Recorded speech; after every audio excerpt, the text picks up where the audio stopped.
दोस्तों, आज की कहानी है कोयले का टुकड़ा। बड़ी ही दिलचस्प मज़ेदार कहानी है, तो कहानी को पूरी सुनिएगा। दोस्तों, बीरबल जैसा अकबर के पास कोई भी दरबारी नहीं था। बादशाह अकबर की हर समस्या को सुलझाने में बीरबल हमेशा ही आगे रहता था। बादशाह अकबर हमेशा बीरबल से ही सलाह लिया करते थे। इसी बात के कारण दूसरे दरबारी हमेशा बीरबल से ईर्ष्या रखते थे और बीरबल को नीचा दिखाने के लिए हमेशा कोई ना कोई साजिश रचते ही रहते थे। एक बार सभी दरबारी मिलकर बादशाह अकबर के पास गए और बादशाह अकबर से बोले, जहाँपनाह, आप हमेशा ही बीरबल को हमसे अच्छा समझते हैं। बीरबल के रहते हमारी दरबार में कोई भी पूछ नहीं होती। अकबर ने जवाब दिया, इसके जिम्मेवार तुम खुद ही हो। ना तो तुमसे कोई भी समस्या हल होती है, ना ही तुमसे किसी बात का जवाब दिया जाता। बताओ, मैं बीरबल को नहीं पूछूं तो फिर किसको पूछूं? दरबारियों ने उत्तर दिया, नहीं हुजूर, ऐसी बात नहीं है। आपने हमको आजमाया है नहीं, हमें भी आजमा कर देखिए, हम भी हर समस्या को हल कर देंगे। बादशाह अकबर ने कहा, ठीक है, मैं तुम्हारी परीक्षा लूँगा। परीक्षा के रूप में मैं तुम्हें कोई काम दूंगा। अगर तुम काम करने में सफल हो गए तो मैं तुम सबको बीरबल के समान ही सारे हक दे दूंगा। दरबारियों ने कहा, ठीक है जहाँपनाह, हम तैयार हैं किसी भी परीक्षा के लिए। उसके बाद बादशाह अकबर ने कुछ कोयले के टुकड़े मंगवाए और सभी दरबारियों को एक एक टुकड़ा दे दिया। दोस्तों, वीडियो को लाइक कर दीजिए, चैनल को सब्सक्राइब ज़रूर कर लीजिए। भगवान आपकी सभी मनोकामनाएं पूर्ण करेंगे। अकबर ने सभी दरबारियों से कहा, मैं तुम्हें एक हफ्ते का समय देता हूँ। इन कोयले के टुकड़ों को 100 असरफियों में बेचकर दिखा दो, लेकिन ध्यान रहे खरीदार भी होना चाहिए। खरीदार का होना बहुत ज़रूरी है। अगले दिन से सभी दरबारी कोयले के टुकड़े को बाज़ार में बेचने निकल पड़े, लेकिन कोई उन कोयले के टुकड़ों का क्या करता, वह भी इतना महंगा। इसलिए किसी ने भी कोयले का टुकड़ा नहीं लिया। दूसरे दिन फिर से दरबारियों ने कोयले के टुकड़े को बेचने का प्रयास किया, लेकिन दूसरे दिन भी उनको निराशा ही हाथ लगी। पूरे हफ्ते का समय निकल गया, लेकिन कोई भी दरबारी कोयले का टुकड़ा नहीं बेच पाया। 7 दिन की मेहनत के बाद भी किसी दरबारी का कोई भी कोयले का टुकड़ा नहीं बिका। 8वें दिन सभी दरबारी दरबार में वापस आ गए और बादशाह अकबर से माफ़ी मांगने लगे। अकबर ने कहा, मैं जानता था कि तुम सबसे यह काम नहीं होगा। दरबारियों ने कहा, ठीक है हुजूर, हमसे तो यह कोयले के टुकड़े नहीं बिके, लेकिन क्या बीरबल इनको बेच पाएगा? हम तभी हार मानेंगे जब बीरबल कोयले का टुकड़ा बेच देगा। बादशाह अकबर ने कहा, अच्छी बात है, अब मैं यही काम बीरबल को सौंपता हूँ। इसके बाद बीरबल को एक कोयले का टुकड़ा दे दिया गया। अकबर ने बीरबल से कहा, बीरबल, तुम्हें यह कोयले का टुकड़ा 1 सप्ताह के अंदर 100 असरफियों में बेचना है। बीरबल ने उत्तर दिया, जी जहाँपनाह, इसमें कौन सी बड़ी बात है, 100 से ज़्यादा ही मैं बेच दूंगा। बीरबल को 7 दिन की छुट्टी दे दी गई। दरबार से जाते ही बीरबल शाम को एक सुनार के पास पहुंच गया और उसको सोने की कई छोटी छोटी सुंदर सी डिबिया बनाने के लिए कहा। बीरबल ने कोयले के टुकड़े को बारीक पीस कर उसको सुरमे में बदल दिया। फिर उसने कोयले के सुरमे को सोने की सभी डिब्बियों में भरकर रख लिया। इस बीच में बीरबल ने एक दर्जी से एक दरवेश के कपड़े भी सिलवा लिए। अगले दिन बीरबल ने दरवेश का भेष धारण किया, लंबी लंबी दाढ़ी लगाई और एक प्रसिद्ध धर्मशाला में जाकर ठहर गया। धर्मशाला में मौजूद लोग दरवेश के भेष में बीरबल को नहीं पहचान पाए। उन्होंने बीरबल रूपी दरवेश से पूछा कि तुम कौन हो? बीरबल ने उत्तर दिया, मैं फारस देश से आया हूँ और मेरे पास एक ऐसा जादुई सूरमा है जो आँखों में लगाते ही हमें अपने पूर्वज दिखाई देने लगते हैं और हम उनसे बातें भी करने लगते हैं। यह जानकर लोगों को बड़ी हैरानी हुई। सभी लोगों में सूरमे की करामात देखने की इच्छा थी, लेकिन सूरमे की कीमत सुनकर लोग पीछे हट रहे थे। धीरे धीरे दरवेश के जादुई सूरमे वाली बात पूरे नगर में फैल गई उस नगर में एक सेठ रहता था जिसका नाम माणिक चंद था। माणिक चंद ने अपने बाप दादा से यह तो सुना था कि उनके पूर्वजों ने कहीं पर खजाना दबा कर रखा है, लेकिन वे कुछ भी बताने से पहले ही इस संसार से विदा हो गए थे। इसलिए वह खजाना कहाँ पर दबा है यह किसी को भी मालूम नहीं था। यह बात माणिक चंद के दिल को कचोटती रहती थी। जब उसने सुना कि धर्मशाला में एक दरवेश आया हुआ है जिसके पास जादुई सुरमा है, तो वह उस दरवेश के पास चला गया और उसने दरवेश को अपनी समस्या बताई। दरवेश के भेष में बीरबल ने कहा, घबराने की कोई बात नहीं है, यह सुरमा तुम्हारी समस्या हल कर देगा, लेकिन इस सुरमे को खरीदने के लिए तुम्हें 110 अशर्फियाँ देनी होगी। इसके अलावा सुरमा तुम्हें भरे चौराहे पर आँखों में लगाना होगा। माणिक चंद सुरमा खरीदने के लिए तैयार हो गया। बीरबल माणिक चंद को लेकर नगर के एक व्यस्त चौराहे पर आ गया। चौराहे पर काफ़ी भीड़ थी। उत्सुकता के कारण वहाँ पर और भी ज़्यादा भीड़ इकट्ठी हो गई। बीरबल ने सोने की डिबिया बाहर निकाल ली और उसके बाद उसने एक सलाई पर सुरमा लगाकर माणिक चंद की आंखों में लगा दिया। बीरबल ने ज़ोर से आवाज़ देकर भीड़ को कहा, यह सुरमा बड़ा ही कमाल का है। अभी देखना सेठ को अपने पूर्वज दिखाई देने लगेंगे, लेकिन इसके साथ साथ इस सूरमे की एक और खासियत भी है।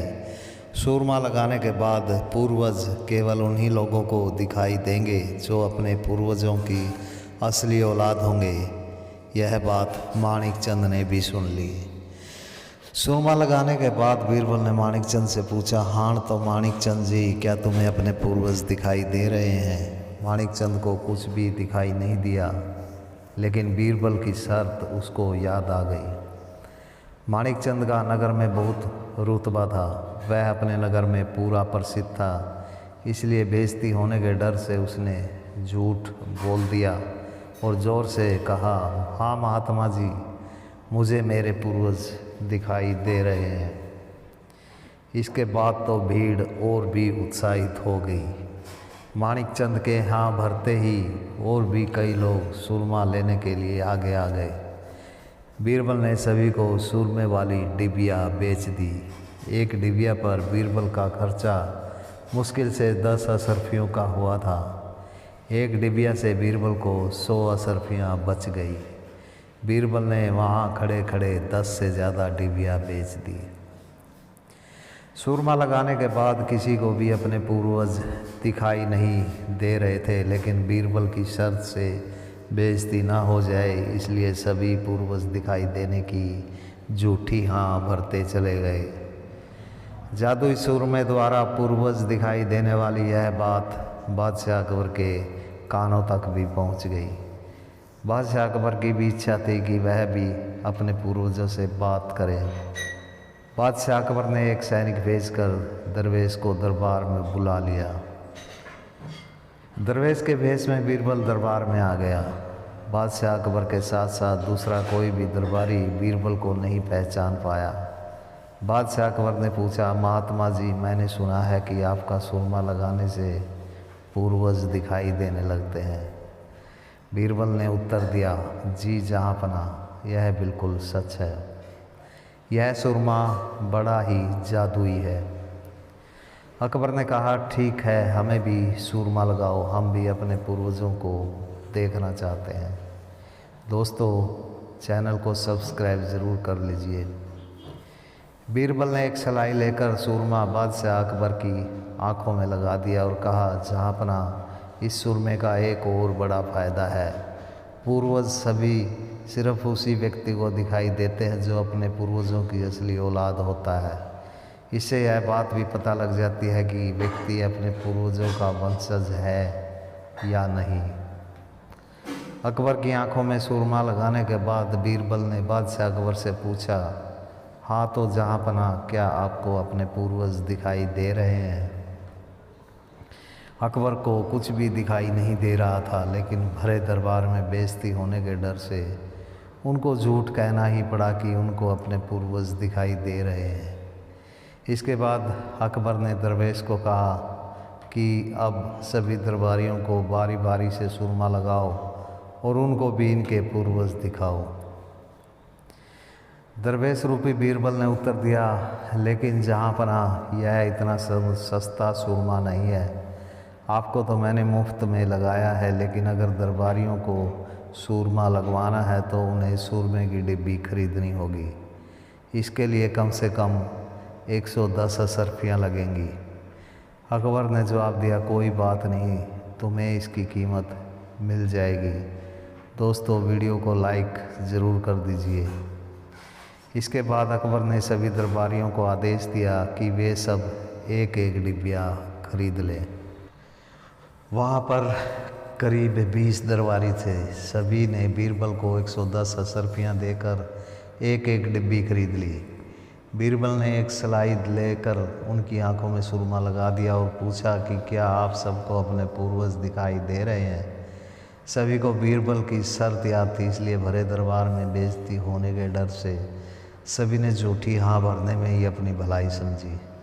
सभी ने एक सुर में कहा कि उनको उनके पूर्वज दिखाई दे रहे हैं। बीरबल ने असरफियाँ इकट्ठी की और वहाँ से अपने घर चला गया। 8वें दिन बीरबल अपने असली रूप में दरबार में चला आया।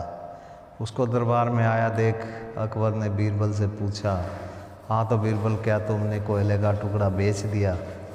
बीरबल ने उत्तर दिया, जी जहाँ पना, मैंने इसको हज़ारों असरफियों में बेच दिया। अभी मैंने इस कोयले का कुछ हिस्सा ही बेचा है, काफ़ी सारा कोयला अभी भी बचा हुआ है। अगर मैं सारा कोयला बेच दूं तो लाखों असरफियाँ इकट्ठी हो जाएंगी। अकबर ने कहा, लाओ असरफियाँ दिखाओ। बीरबल ने भरे दरबार में हज़ारों असरफियों का ढेर लगा दिया। अकबर सहित सभी दरबारी अचंभित रह गए। दोस्तों, वीडियो को लाइक ज़रूर कर दीजिए। अकबर ने पूछा, बीरबल, ऐसा कैसे संभव हुआ? किस मूर्ख ने उस कोयले के टुकड़े के बदले तुमको हज़ारों असरफियाँ दे दी? तुम्हारा मूर्ख खरीदार कहाँ है? बीरबल ने बताया, जहाँ पना वैसा मूर्ख खरीदार आपके दरबारी ही हैं। अकबर ने पूछा, मेरे दरबारी? इन दरबारियों ने तुमसे कोयले का टुकड़ा कब खरीदा भाई? बीरबल ने उत्तर दिया, जहाँ पना, क्या आपको 2-3 दिन पहले दरबार में आया हुआ दरवेश याद है? अकबर ने कहा, हाँ बिल्कुल याद है। तुम्हारा उस दरवेश से क्या संबंध? बीरबल ने जवाब दिया, मैं वही दरवेश हूँ और आपके पास दरवेश द्वारा दी गई सोने की डिब्बियाँ में जो सुरमा भरा हुआ है वह उसी कोयले का पाउडर है। मैंने उस कोयले के टुकड़े को पाउडर में रगड़वा लिया था तथा उसको जादुई सुरमा बताकर सभी दरबारियों को 110 असरफियों में बेच दिया।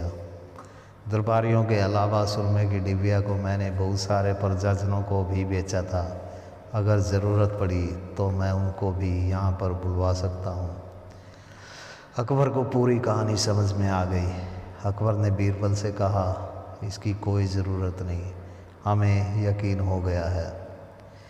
अकबर ने सभी दरबारियों से कहा, अब तो तुम्हें पता चल गया होगा कि बीरबल तुम सब में सबसे ज़्यादा क्यों अच्छा है और क्यों मैं उसको तुम सबसे ऊपर मानता हूँ। बीरबल ने एक कोयले के टुकड़े को तुम सबको भी बेच दिया, यही बीरबल की खासियत है। इसके बाद सभी दरबारियों ने बीरबल से माफ़ी मांगी। बीरबल ने उन सब को 100 असरफियाँ वापस कर दी और जिसने भी बीरबल से सुरमे की डिबिया को ख़रीदा था उन सब को भी 100 असरफियाँ वापस कर दी। दोस्तों, वीडियो को लाइक कर दीजिए, चैनल को सब्सक्राइब ज़रूर कर दीजिए। भगवान आपकी सभी मनोकामनाएं पूर्ण करेंगे। धन्यवाद।